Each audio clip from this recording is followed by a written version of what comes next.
Hello বন্ধুরা, সবাই কেমন আছো বলো। বন্ধুরা, এই যে দেখতে পাচ্ছ, এটা হচ্ছে আসাম মেঘালয়ের লোকেশন। দেখো, এই যে রাস্তা আছে, পাহাড়ের নিচে রাস্তা, সব গাড়ি দাঁড়িয়ে আছে। আর আমিও এখানে আসছিলাম গাড়ি নিয়ে, খালি করে এসে নইনটিতে দাঁড়িয়ে আছি। রাত 1:30 থেকে এখন পর্যন্ত দাঁড়িয়ে আছি, গাড়ি ছাড়েনি।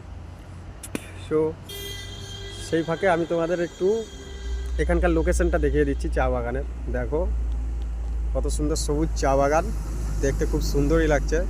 হ্যাঁ, তা কেমন লাগছে তোমরা সবাই কমেন্টে বলো, ঠিক আছে। আর এইদিকে এটা দেখো কি লিখেছে, গাছে গাছে কি একটা লিখে রেখেছে দেখছো, ডোন্ট কাট ট্রি। হ্যাঁ, ডোন্ট কাট ট্রি মানে গাছ কাটা নিষেধ, গাছ কাটবেন না, এটাই লিখে রেখেছে, বুঝতে পারছো। আর তার মধ্যে আমিও চলে এসেছি, এখন বেলা 10টা 10:30টার সময়, ব্রাশ হাতে, ব্রাশ করতে করতে চা বাগানে, দেখতে পাচ্ছ। আর চা বাগানের মধ্যে ছাগলও চড়ছে তো।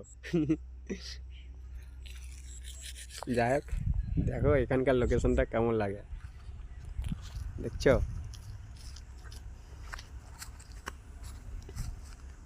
চলো, আবার দেখা হবে নেক্সট ভিডিওতে।